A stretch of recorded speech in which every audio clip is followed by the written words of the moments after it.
Hello and welcome to this Seatrade Maritime podcast.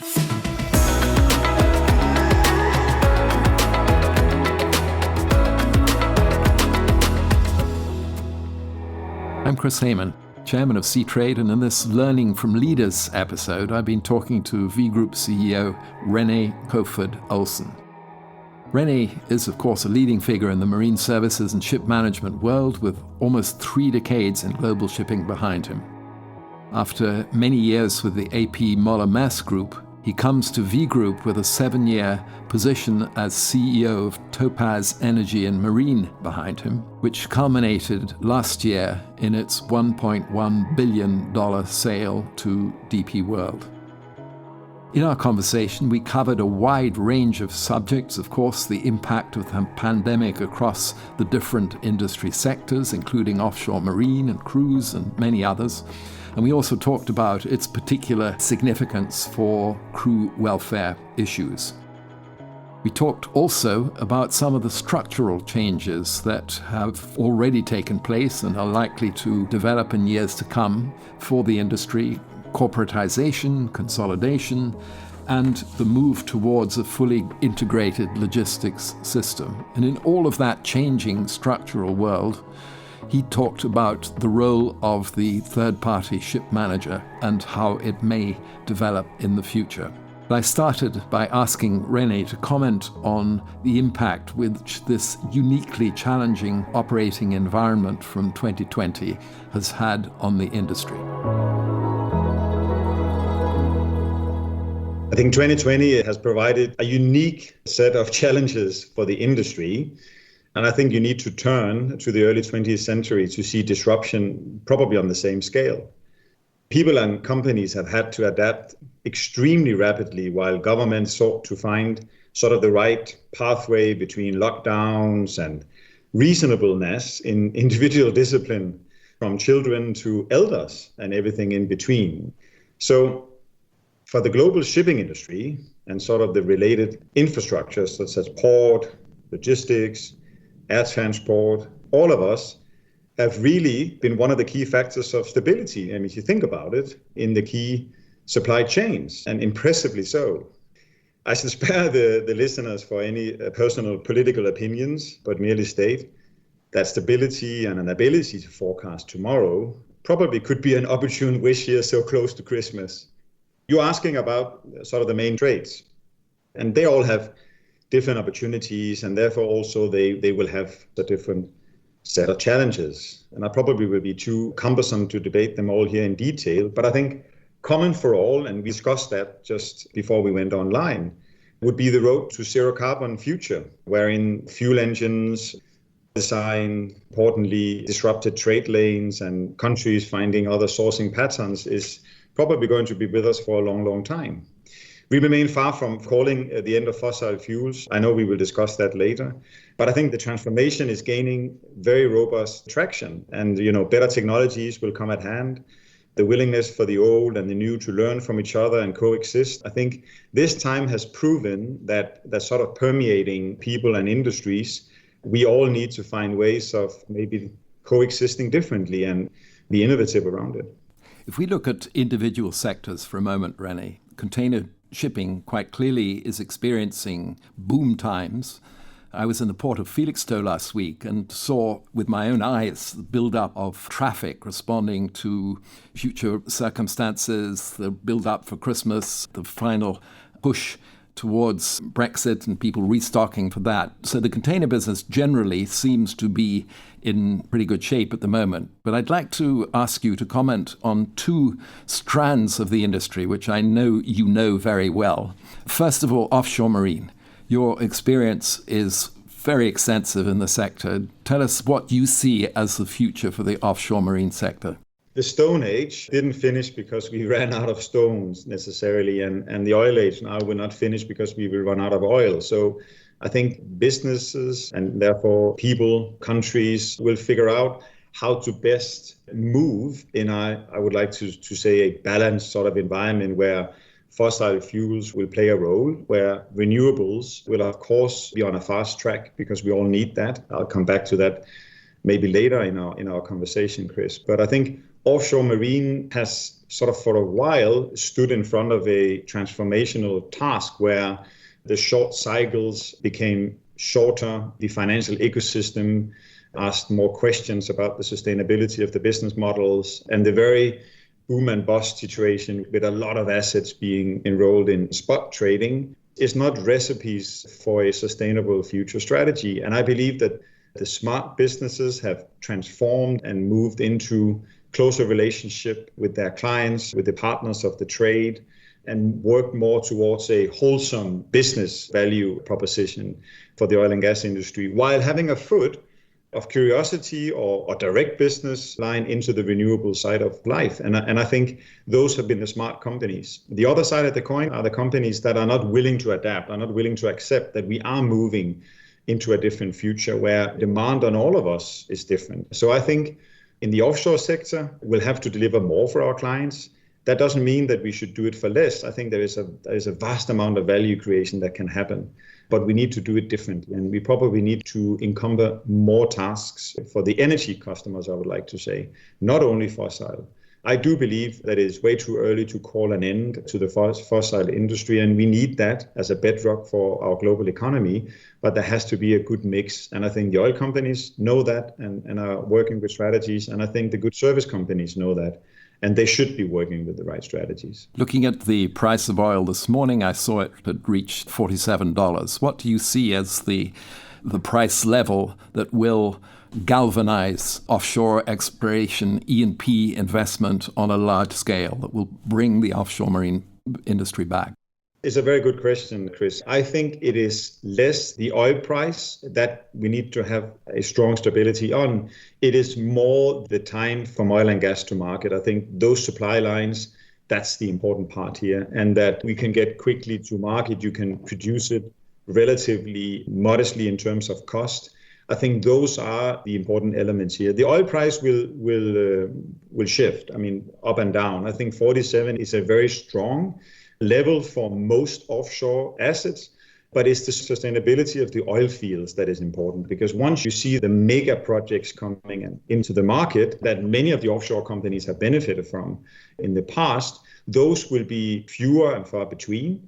So it is really the opportunity for the service companies to get closer to the oil majors, to create value maybe in a shorter term, because we need to be agile. It's clear that the renewable side of things are moving, and it should move. We all want that. But we also have to be realistic that we need a global trade, and we need to fuel the global trade. And the fossil economies are playing a big part of that. But I think the cycles will become shorter, and it's very difficult for any oil company to progress a 30-year plan. You're probably going to see more 10 and 15-year plans. That's very good. V-Ships has a long-standing relationship with the cruise industry, going back way to the founder of the company, Mr. Vlasov. The cruise industry obviously has been impacted as much as any sector by the pandemic, but I sense that there is huge pent-up demand for what is a universally popular product. How do you see the next phase for the cruise industry working out? If we start by just agreeing that 71% of this beautiful planet is water, and you have some incredible boats that has been built for leisure around the world that sits in the ports, not really conducting the business that they were born to conduct, then it's clear that there is a very big pent-up demand in the whole cruise business. I think the way we speak to our clients and we see the consumers of the cruise industry, they want to get back on our vessels. They want to get back out sailing. They want to have that experience. So now it's of course a massive cash drain on our clients, and they need very, very strong hearts and balance sheets to sustain this. We are supporting them in being ready, in ensuring that the vessels will be ready. We have learned a lot from the last 12 months on how to manage crew changes, how to manage safe catering, how to manage movement with crews around the world. We probably have the benefit that we are quite global entity, and therefore we have learned from all the regions of the world. And they, of course, have all their various ways of getting through this. But joined to everybody is that we want to get back at it. And if there's one thing that I know about the human race is that we are fundamentally good at coming out of situations like this. And so the cruise industry are ready. We are ready to support them. I think they will bounce back stronger than what we can see right now. See, historically, the pendulum always swings too much on either side. And so people who doomed the cruise industry 6 months ago, I think they can see now we are coming out of it. There is a fatigue in the situation with COVID. We need to sustain it. We need to wait for the vaccine. We need to ensure that the right people get the vaccines at the right time. We need to prioritize our crews. We need to prioritize the people that are in the service industry so that we can get our economy, also the leisure economy, back on track. I think that's incumbent on our leaders, and that would be my sort of quiet ambition vis-a-vis the regulators and governments, is that ensure that the people in the service industry are getting priority. That's very important. René, you mentioned there the issue of crew transfers, and this, of course, has become such a massive issue, which has actually cut through to attract the attention of the general public and the general media in a way that most shipping stories do not. Sitting where you sit in V.Group, this is a massive issue clearly for you. What do you think are the lessons that can and should be learned from the experiences of the last 4 or 5 months in terms of ensuring that this can never happen again? That's a great question.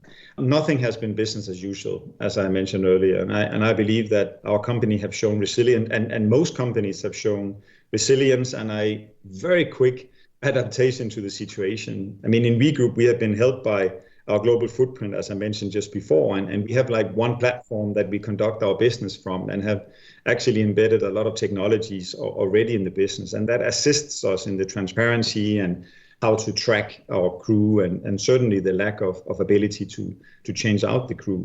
I think the whole 2020 has forced the industry to review our practices. And I predict that we will not easily return to some of the more dated principles that was conducted in shipping. I mean, we are one of the oldest industries in the world. I mean, some of our principles and some of our industry standards dates back to tall ships and wooden hulls and so on. So I do believe that there is a lot we can learn, and certainly also on the crew side. But as you also state very clearly, Chris, one of the costs of all this disruption has been our seafarers' repatriation crises and the availability of staff. And it remains to this day a key issue to be understood and certainly solved. We have come far, and we as a company has broken in almost to single digits in terms of overdue relief, but that's still a high number.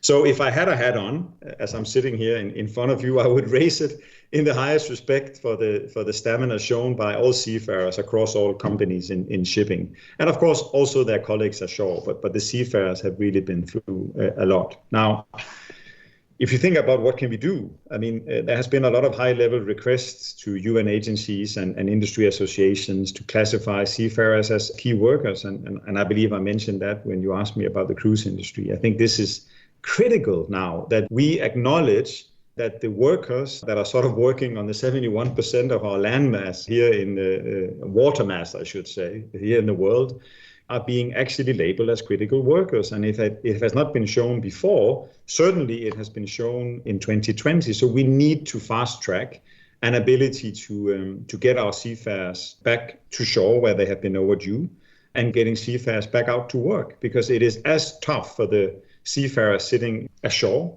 not being able to get out. So I think that's a critical importance that we all lobby best possible to governments and regulators for them to understand.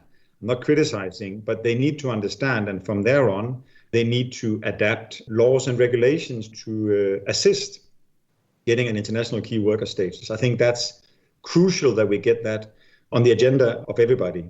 The way I sort of think about, so how could it be done, is that we all have vaccination passports when we travel to places that have specific illnesses. And why not introduce a vaccination passport for COVID? And I'm sure such a paperwork could easily be used should we have pandemics in the future. I think everybody now has come to the realization that coming out of this, we need to ensure that we have all the processes in place and all the business preparedness for any such situation in the future, so that we are not, again, surprised by having a pandemic. We are basically globally completely linked. And a city in China is as close to the city where I'm sitting in, as the neighbor city when I grew up. That's just the way it is. So I think it's incumbent on the governments to try and ensure that we get the right paperwork in place, for the people that has been in harm's way in terms of repatriation. So it's very, very important for us. And then I would like to use this opportunity, Chris, to underscore the fact that mental well-being is something that we cannot not talk about. And so mental well-being for our dear colleagues at sea, but certainly also the mental well-being of people sitting in front of machines trying to figure out how to keep the lights on for the global economy. And shipping, as I mentioned, ports, logistics is a key component of that. So we need to be respectful of the mental well-being as well. It's very important. As the industry emerges from the full impact of the pandemic, the issue of climate change, of course, has not gone away. And if anything, 2021 will be a year when it comes even more high profile. The Biden administration, quite clearly, COP26 in Glasgow in November, all of these issues will reinforce public engagement with the issue of climate change. So looking broadly at the record of industry engagement with this issue, how would you assess it thus far, René? And what do you hope to see in terms of movement that will actually move the industry quickly towards achieving its goals on decarbonization? Thank you, Chris. That's, of course, a very, very hot topic, I think, to any business leader these days. I do believe that we need to see these mega trends beyond the individual politician of the day or in the context of their period in office, regardless of where our sympathies lie. I believe the route to a balanced environment discussion is where regulators, NGOs, I can think of private enterprises, are entwined. Sort of we accept to build frameworks where we are all traveling towards a zero footprint, also become good business. I am very, very clear that the best sustainable challenge and coming out of this challenge is that we make a good business out of it at the same time. I think they can work hand to hand in terms of the not-for-profit and certainly also for profit. But we need to go for the long haul here. I think some large companies has already made very ambitious pledges towards zero 2050. And I think equally, some have commenced sort of separate institutions. I can think of the Maersk McKinney Moller Center for Zero Carbon Shipping that I think was launched some years ago. And I see these initiatives are the groundswell that we need. I mean, there are so many companies that goes into this now. This was but one project. I think that's very, very important. It's, of course, also important that the IMO is gathering some serious momentum in getting involved in the whole reduction of emissions. And they should become even more ambitious, but they should, beyond everything, work together with the companies and ensure that we have the right sustainable aspects to get to a zero carbon shipping. I mean, today, if I think about our company and how we're trying to look around the corner of the future, this would be one of our key pillars. I mean, we need to create a business environment where environment as a strategy is playing a key role. We are having so many various ship types and clients in our portfolio, and humbly so. And all of those, we need to be a little part of their ambition to zero emissions. By then, of course, we need to adapt our toolbox to be able to assist. I think we have a unique ability to look at the data that we are gathering when we service our clients and work across both the older ship types, the newer ship types, and partnering with our clients. So probably data, I know it's an expression that we all probably like to use a little bit too much, but here data is really, really important, Chris, because you have the temperature, figuratively speaking, on the industry by looking across all these various segments. And I think those who can actually use that proactively to come up with strategies around better fuel economies and so on are the companies of the future. Structurally, and currently the world shipping capacity, 40% of it is committed to energy transportation, as we know. I mean, that's the starting point. But as the world moves further and further down the route of renewables, that's going to create a dramatic change in the pattern of demand for particular vessel types. How will the industry cope with that change? What do you see as being some of the structural shifts that will be necessary to accommodate that? Yeah, that's the $1 million or $1 billion question, probably. I think the popular opinion, I think I mentioned that earlier, is that the pendulum always swings a little bit too much in either direction. And so I'm a strong believer in getting a balance into these conversations. We will need a very robust combination of fossil fuels and renewable sources for the foreseeable future. And so I think once people accept that, they can start putting in sustainable strategies. Fossil fuels are not going away tomorrow. I would like coal to go away tomorrow for sure, because that's probably one of the biggest pollutants in the world today. But I do believe that the way that we are consuming sort of some of the other fossil fuels, both oil and gas, is probably better than it was 20 years ago. But of course, it's not something for the future. So the wise owners will see adapting opportunities so that they can adapt to new businesses. They can transition sort of naturally over a period of time. Those are the ones who can see around the corner and dare. They will be better placed. While, as I mentioned a little bit earlier when you asked me about offshore, those stuck in the past, I think they will meet troubled times. So you can talk about hydrogen. So if you talk about fuels, you can talk about hydrogen, ammoniac, LNG, and so on. They will all play a part. I'm not going to lay a wisdom of which of these fuels are going to win. They all have strengths and weaknesses of their own. But it is clear that we will see a completely different fuel mix in the future. And I think that's what we have learned from all the conversation with the big oil and gas corporations that I've had, is that the supply systems and the supply chains will change, and we need to adapt our ships and so on to that. Now, I think what is very, very important is that the shipping and logistic chains simply can't sustain these challenges alone. So in fairness, Chris, today consumers expect to have a pair of sneakers produced in one part of the world, delivered in another, and again, last mile within the click of a button, at ever competitive prices, if you think about it, while at the same time they ask for zero emissions with another click of the button.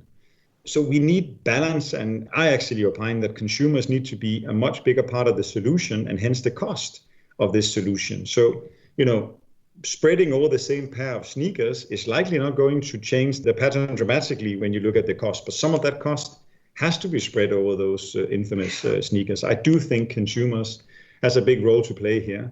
Shipping and the whole logistics infrastructure cannot foot the bill alone. And I think that's one of the keys to seeing a change in the shipping infrastructure. And so, again, we are having conversations with our clients to take a specific issue on fuel and fuel economy and what kind of footprint they should have over the coming years. And we will, of course, continue supporting them.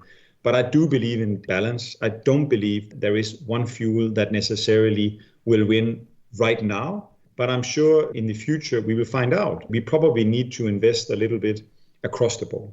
You mentioned a number of other structural changes which the industry is bound to experience going forward. I mean, we've touched upon consolidation, corporatisation, and the fully integrated logistics system, where the role of the shipping company changes significantly in the future, no doubt. How does the role of the third-party ship management company fit into this new world? This is a great question. If I had a real crystal ball, I would outline exactly how that would play out.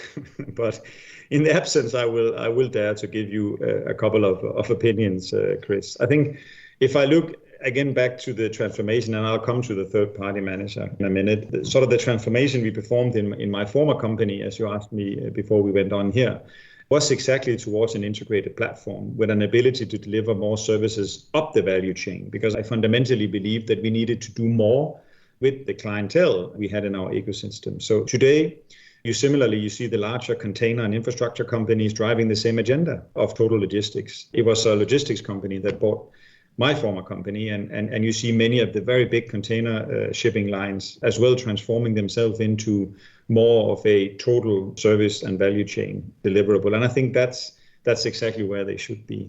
So I think that the consolidation, as you mentioned, will be driven by the right access to data technologies and cost optimization. I predict partnering and acquisitions across those value chain you will see, but you may actually see partnerings that we didn't see hitherto. You will see partnering that you didn't believe could and should happen, but those are probably the value propositions. Some will fail, but we should applaud them for trying. Some will certainly become winners of the future, and that's the whole essence of seeing around the corner. So I think that's in general, specifically for us in third-party management. In general, the outsourced part of the shipping industry balances around 20% of the global fleet. It's not a massive amount of vessels, and that has been actually quite stable. Now, if you pre-COVID-19 didn't have partnering towards outsourcing on the agenda, I humbly believe that many companies would and should revisit such discussions in a post-COVID-19 environment. I know I would if I take my old ship owning hat on, because the world has moved, and I think the economies of scale that the ship manager can deliver certainly should be appealing to many shipping companies. Maybe not everybody, but I would certainly be enthused to have the conversation.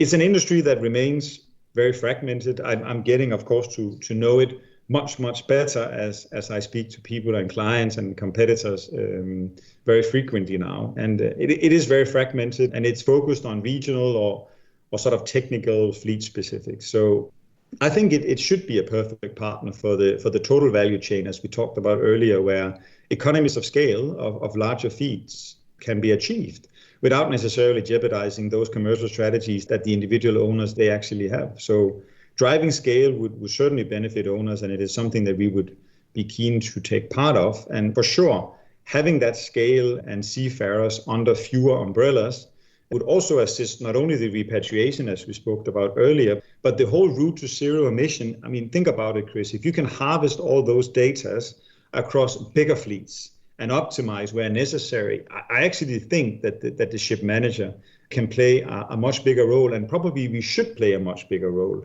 together with our clients. So that's certainly something that I would like to participate in at an industry level. And I would certainly be encouraging V.Group to have it as one of our sort of strategic pillars.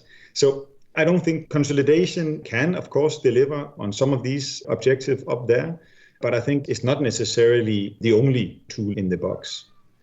You mentioned new and unexpected partnerships in the industry. Are you prepared to give me a couple of examples of what you might mean by that? So I can think of one that we did in Topaz with General Electric that was maybe out of the left flank. I mean, they were very, very good at windmills, and they were very good at trains in terms of the whole sort of understanding of Internet of Things and so on. And we convinced them that why shouldn't we look at shipping? I mean, Internet of Things on ships should be as important as it is for windmills and trains and so on. And, we made a partnership with them. It wouldn't have been logical a couple of years before, but those are the things that I think should drive our conversation going forward. I think we have a lot of traditional ways of doing things, Chris. I remember we were combating cost of communicating with our vessels. And of course, this is very important for us. So we try to figure out how can we disrupt that very, very expensive situation. And we started conversations with mobile phone companies, because they should be the best with the infrastructure at hand. And that also assisted. So I think, you should expect traditional shipping companies going into partnership with big data, with things that you haven't thought about today, but that will drive the end game of having lower costs and an ability to continue making money of our business, because, hey, this is a costly affair to support the global economies and the global trade. To my point on the sneakers earlier, I think all our consumers that expect a perpetual lower pricing and at the same time assisting the zero emission, I think we need to find a balance here. Shipping companies and logistics cannot continue footing the bill alone. We need to see a little bit of a consumer participation. And maybe that's another partnership where we are better at explaining the story of what we actually do for the global economy. I know when I was living in Mali many, many moons ago, I was personally so satisfied that we could deliver wheat flour up to the Timbuktu area together with World Food Program, just because we had a logistics chain up there. So shipping and logistics are making a difference that matters to the world economy. Everybody has seen that under COVID. So I think those partnerships and the recognition of where shipping should be, that's very important. You talk about global trade, and I saw The Economist magazine just last month discussing whether globalization as we know it is now in retreat, and that we're going to see a regionalization pattern of trade developing for a whole range of reasons. Is that your view? And if so, what is the likely impact on ton-mile demand and the shipping industry generally? I like The Economist as well. It's a great paper. I think it goes too far to say that, anti-globalization will take its hold. Yes, it may take its hold for a short period, depending on who is in office, in which country, and in which trade lane. So I believe in a globalized world. I think it's best for everybody. I do believe there will be regional agendas that may serve better in a given time, in a given moment in time. But I'm certainly a global person. I can see what globalization is doing for this world. So an anti-globalization agenda, I don't believe in. I think there will be snippets of it. But in the long haul, many moons from now, globalization has to win for many, many reasons. And I am a big believer in that. If you think about the challenges we have right now, I mean, the human race will fundamentally find a way out of this through innovation. And, we spoke about data, but with the current availability of IA and machine learning, this will only be exponential. So there will be challenges at a regional level, but I think the mega trends will continue driving an optimized supply chain globally. And that will continue delivering opportunities in trade rather than necessarily a political or a regional wish. So yeah, periodically there will be disruption and we will adapt. But long term, I think the Darwin theory, Chris, will probably also rule here amongst companies and routes. They will survive. René, I believe you've been in this industry now for around 25 years. And in that time, you've seen a huge amount of change. So I'd like to ask you, if you think back over those 25 years, which has been the most significant change that you've seen for the better, and also which for the worse? If I just give you the sort of list as they come in my head, I think starting from probably the reemergence of Asia as a true power hub of trade. I mean, when I started, China was slowly and carefully reopening its country for renewed trade. I think the expansion of the European Union, I mean, I've seen that as well coming on. I think very early on in my career, you had the economic union starting and so forth.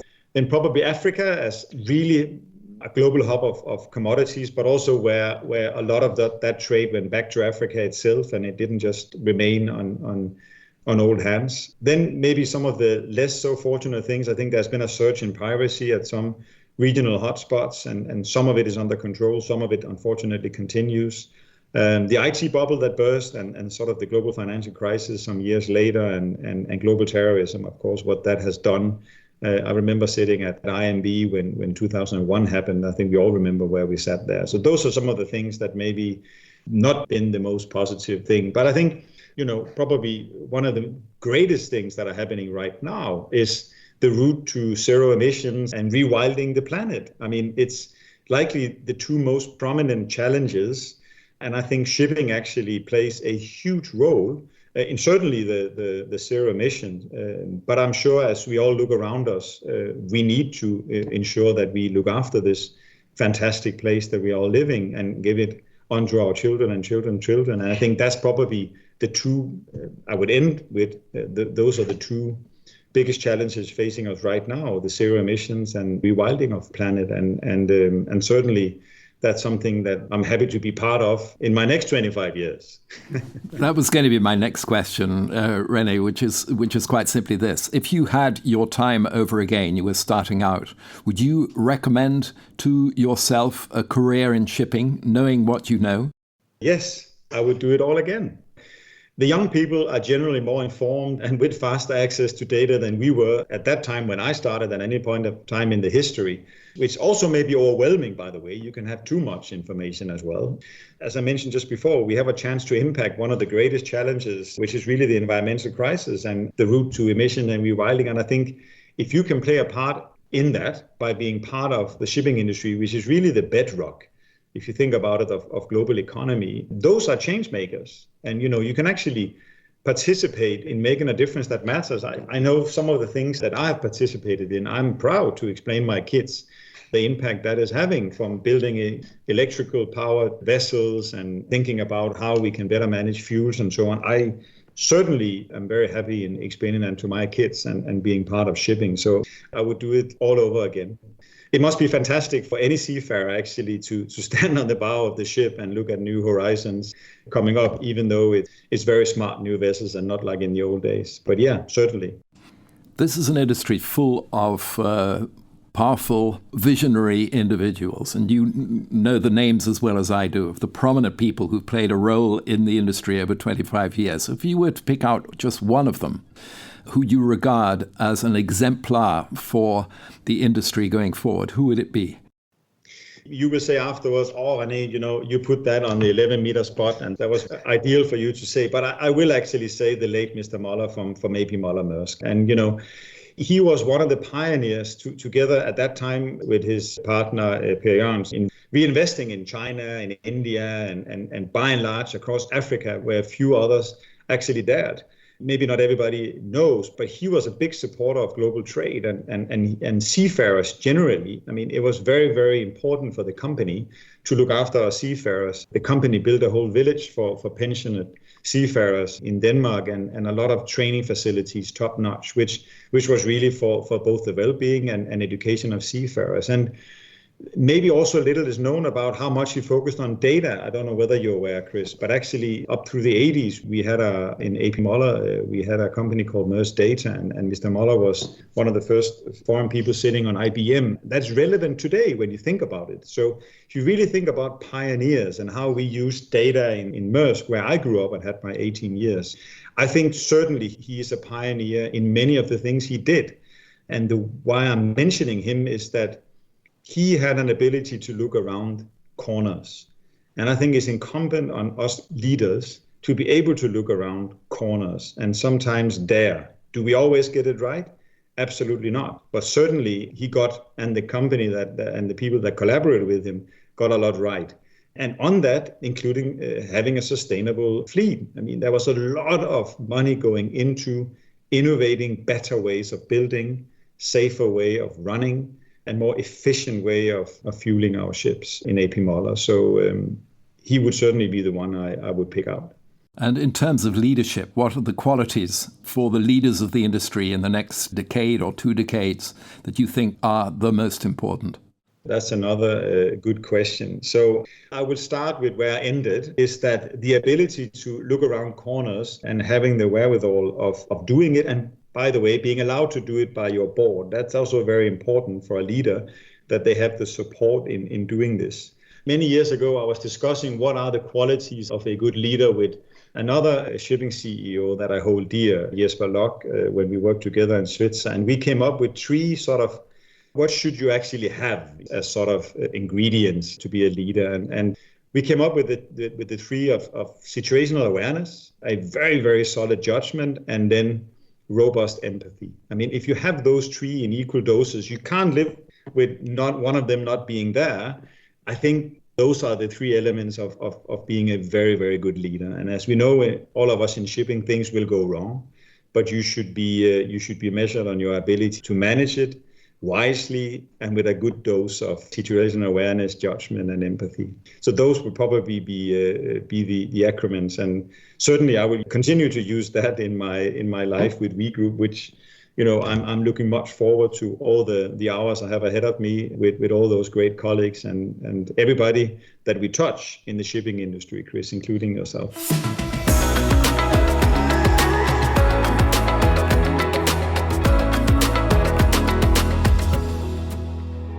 Thank you for listening to this Learning from Leaders podcast from Seatrade Maritime. You've been listening to V.Group CEO René Kofod-Olsen talking about a wide range of topics: climate change, structural changes in the industry, regionalization, its importance for shipping demand, and of course the impact of the exceptional circumstances of the year 2020 on the industry across the board.